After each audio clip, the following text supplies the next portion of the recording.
Okay. I think we're finally recording after like 30 minutes of messing with microphones and headsets and just everything. But welcome guys. Welcome to I guess my first ever YouTube video. Hopefully my mic sounds alright to you guys. Just kind of picked up a pretty cheap microphone just to kind of get some things out onto this platform because I've really been wanting to do this for a long time. And finally feel like I'm kind of at the point in my life where I can, in fact, talk about some things that are pretty relevant to some people, especially people that are in my age group right now. Anybody who's closing in on 30, I feel you, man. I am personally turning 28 tomorrow as of recording this video. So, yeah, we're getting older, but we're getting wiser as well, you know. With some of that wisdom that I feel like I've gained, there's also been a lot of problems that I've gained along the way, but that's just, being in your 20s, man. You just have to figure it out, you know? And figuring it out for really everybody is a different thing. And that kind of brings me to the topic that I wanted to touch about today is something called a quarter life crisis. I mean, shit, guys, you've probably seen it on YouTube at some point. I mean, everybody in Gen Z thinks the fucking world is ending for them, even though life's just getting started, you know? And to be honest with you guys, I'm kind of a person that has struggled with this concept too of, you know, feeling uncertain about my career, feeling financially stressed, most of all, just seeking a desire for, a change just in my career path, in my life, and just everything, you know. And, without getting like too personal here, I'm actually doing pretty good in life, you know, which is interesting because I still am feeling these feelings, I guess, right? But this quarter life crisis thing, I think, takes so many different faces and just it's so different for so many people, which is kind of why it's so interesting. I'm kind of currently in the process of actually kind of going through the steps to try to get out of this little bind that I feel like I'm in, this whole quarter life crisis thing. And just before I kind of continue, I feel like I need to just mention that this is completely normal. For anybody who's actually feeling this, you're not alone, man. You're really not alone. Like there's so many people out there that are feeling it, but I think we need to take a step back and really know if our thoughts are actually warranted, if they're actually worth thinking about, because I feel like there's so much bullshit online that is making your brain think the way that it is right now. One of the main things that I'm actually talking about is just the rise of social media and all these people that are pouring into your feed, right? Your YouTube, your TikTok, your Instagram, really whatever it is, just spreading all this fucking nonsense into your brain. That nonsense kind of just being like, hey, look at this, I have a fucking Lamborghini, or look at this, I have a yacht, right? I think the question that we need to start asking ourselves when we get onto these social medias is, why am I doing this? How did I get here? Because I started questioning that, and when I deleted the applications, right, like I just removed it off my phone, life just got better, man. It really did. I stopped kind of the whole comparison train that was kind of running through my head, which is another subject that I'll touch on in a future video. It's just kind of the comparison between yourself and the other person, right? And kind of making unrealistic expectations for yourself. I think that's just so toxic. So I highly recommend just drop social media. If you don't want to delete it, just delete it off your fucking phone so you're not at work, not at school. Doom scrolling to oblivion, because that's going to get you absolutely nowhere. That's just going to keep you in the gutter, man. Another thing that I wanted to talk about, and something that I kind of take very personally, at least right now, is career uncertainty. I've been dealing with this for the past few months, and I feel like this is kind of what spiked this whole quarter life crisis. Personally, I'm 5 years into my career right now, and I'm kind of just feeling like I need to shift. I just need to change something up. And there is quite a few things that I'm trying to do right now, and it's helping me. One of those things is that I'm taking a step back and I'm actually exploring. And what I mean by exploring is just kind of thinking about some of the things that I like out of my job and some of the things that I fucking hate, right? And I'm kind of just taking those and just kind of leading them through the job search, right?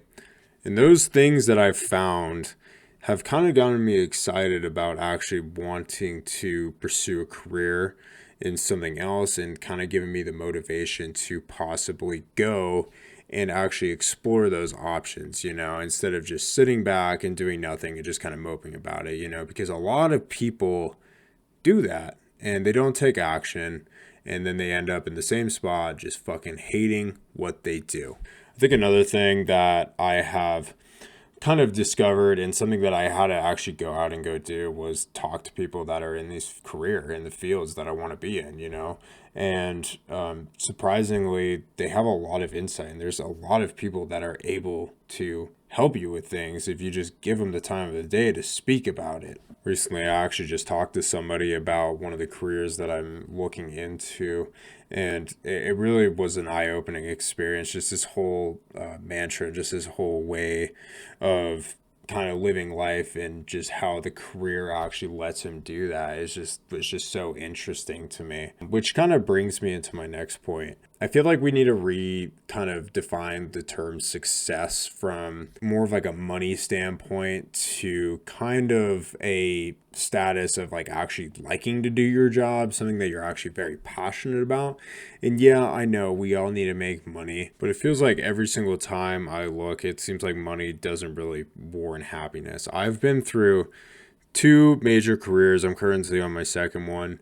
The first job that I was in, I was making very, very good money, and I decided to leave in terms of me not wanting to fucking do that basically anymore. I mean, granted, I was pretty privileged and I was able to leave that job, and I saved my money up well to actually, cover my ass in case anything actually happened. But again, I left a very good paying job, and I went into a field that I'm currently in that I feel like I'm burning out in. And that was in search of basically happiness, and that was in search of wanting to do something new with my life. If I were to do it all over again, I would actually go and talk to people in specific fields that I was actually interested in before just jumping ship. And I think that's a lesson that everybody can take is just don't leave your job, because the job market, first of all, is very shit out there right now. But second of all, just in the grand scheme of things, you need to keep that, you need to keep that bread coming in, you know what I mean? So I think just going out, researching, and finding out something that you want to do before you actually just full blown just jump ship and then you end up in something that you don't want to do is very, very important. I wanted to kind of add another side point to this topic, and that's mainly just finding a hobby that you're interested in. It seems like good triumphs bad when you have something good to look forward to when you're coming back from like a shitty day at work per se, right? For me, that is a multitude of things, guitars, video games. I have my lovely girlfriend and all my cats. It's something to look forward to when you come back. And I feel like that is such an important thing just to have. Just kind of your own personal escape from reality, right?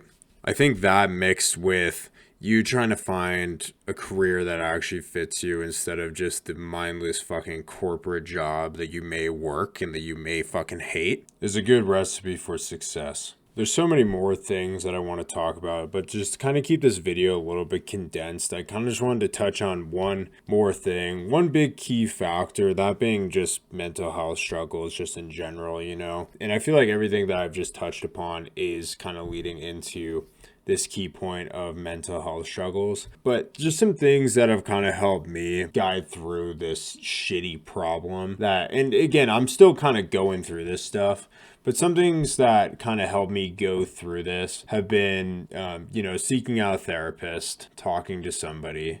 Even if you don't actually go seek professional help, there are a lot of people in your life, most likely, that will just listen to you. If you have parents, if you have a girlfriend, if you have a good friend, even if you have some good coworkers, like there's always, I feel like, a support cast for really anybody, So I encourage you to go talk to somebody about these things, because just talking things out is such a good outlet and is mainly one of the main reasons why I even started this YouTube channel in the first place. Another thing, and it's going to sound so cliche, so like alpha male Andrew Tate, but dude, go fucking pick up a book It does so good for you. It doesn't need to be how to be an alpha male 101 or anything. It's just go pick up a book, fiction, nonfiction. It doesn't really matter. Just pick one up. You won't regret it. It's very, very important to me in kind of my daily life now, especially with us being on our phones and being at computer screens. It's just a nice change of pace not to be staring at that. Also, replace it with staring at TikTok, staring at Instagram, really anything like that. I am in full support of taking a book and taking gaming over TikTok and Instagram because you're actually actively doing something instead of just doom scrolling into oblivion, like I said earlier. There is a book that I feel like needs to be touched on a little bit more, and I've only read at least part of it, but my girlfriend got it for me when I was kind of going through kind of the worst part of this whole quarter life crisis thing. And that book is called The Defining Decade, and it's basically just a book kind of going through the cycle of anybody in their 20s who are just going through it. If you want kind of a self-help book, which there's a lot of good self-help books out there, I highly recommend this one. The last point I'll kind of touch on is kind of create a good mental health and physical health kind of connection, because I really do feel like they are interconnected. I mean, I think everything in the human body is kind of interconnected in that way, but especially your mental to your physical health. If you start exercising and get into a good regimen, that will change so much.